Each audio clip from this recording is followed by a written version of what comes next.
So lumipat lang pala yung truck at saka yung backhoe. So kanina nandito. Ngayon ay nandoon na po sa may 500 meters. Ayan. Kita nyo, di ba?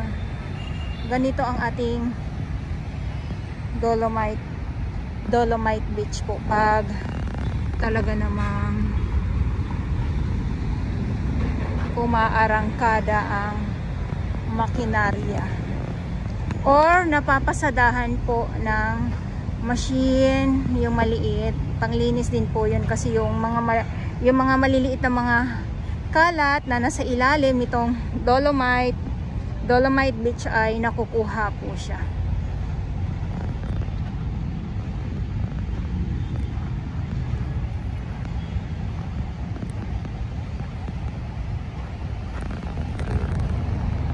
Ito yun, oh. Magkaiba ang Dolomite Sand at saka sa Dolomite Pebbles. Ito yung Dolomite Pebbles na para siyang bato sa mga hindi po nakakaalam. Tapos ang Dolomite Sand naman po ay mas maliit po dito. Yan. O yan o sa ating mga viewers. Ito yung kaya po kailangan po siya talaga pasadahan ng makinarya. Pag tuwing Thursday po ay talagang sarado po ito para daanan po or pasadahan nga po ng machine. Yan na sa ating mga viewers. Okay. Iniikot ko lang para makita ninyo. Ito po ang ating Dolomite Sand. Magkaiba po siya. At saka ng Dolomite Pebbles. Iba din po yung gray sand or black sand. Okay? So dito tayo. Silipin natin kasi wala na dito yung Silipin natin kasi wala na yung backhoe. So sa Thursday muli aarangkada dito. Andoon naman sa kabila.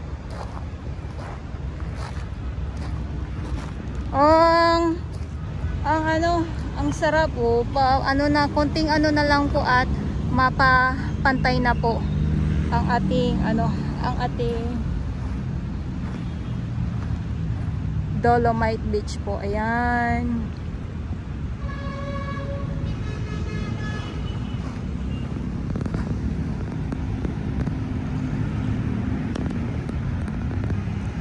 So wala pa pong tayong bisita.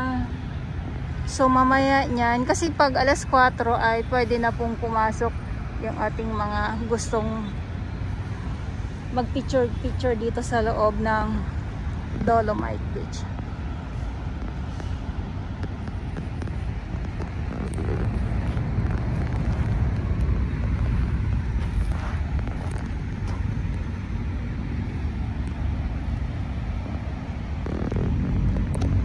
At eto naman yung mga ibon nga po. Nagpipiyesta naman po sila dito.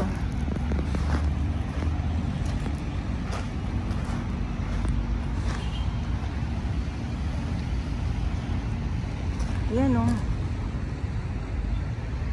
Yan. Pag umulan yan,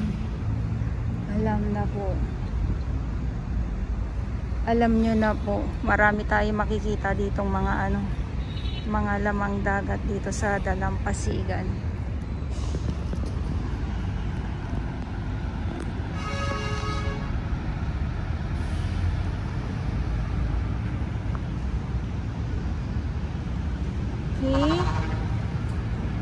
Okay.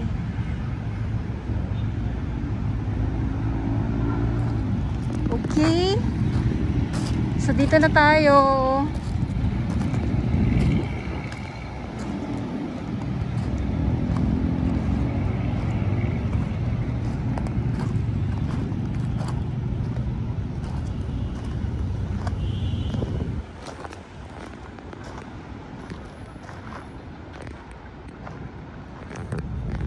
Parang parang kailan lang.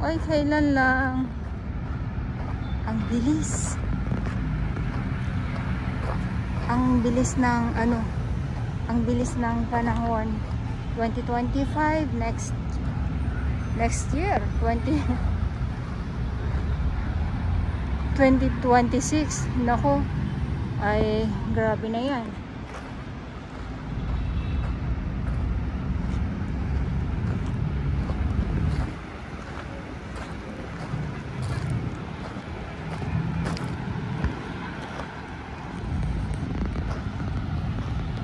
Ito ang ating buha.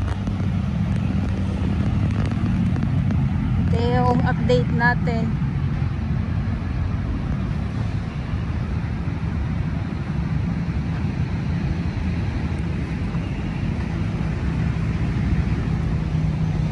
Grabe, napansin ko pag talagang araw-araw ka dito sa Dolomite Beach at umaarangkada ka, so yung sapatos din ganun din, parang yung nakikian pa din nakikiharabas ka din sa kabundukan. Alam niyo po yung ganun, kasi yung bago lang yung sapatos mo, tapos biglang ano agad. Grabe oh.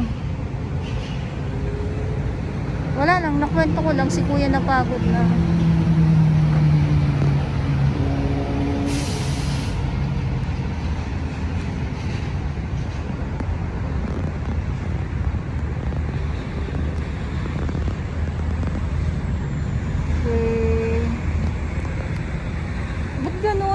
Nandun ako kanina, yung mga ibon wala dito. Gusto ko dito sila malapit mismo sa ano talaga eh. Nung wala na ako pala, andun ang dami nila. Nung lumapit ako, ayan, grabe na yan ah. Ang gulo ng kwento ko. Nung dandoon ako kanina, wala sila, lumayo. Pero nung nandito na ako, ayan, nagsisipaglapitan sila. Okay, so maraming salamat po muli. Makulimlim, madilim ang ating panahon. Hindi ko lang po alam kung may sunset. Ang inaabangan din ng ating ibang mga namamasyal dito sa loob ay ang sunset nga po. Kaya lang, dahil ganito nga po, tuwing hapon naman po ay makulimlim. So hindi ko lang din alam kung may sunset mamayang hapon. At mag-aalas 4 pa lang naman. So siguro mamaya mga 5:30. Ayan ayan na si ano, medyo nagliliwaliwanag po. Kaya baka mamaya makita natin ang sunset mamayang hapon.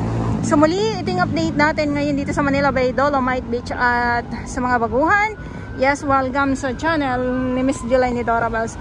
Mahalin nyo po ako ng buong buo. Yun ay hindi galing sa ilong ng Maisingaw. God bless everyone.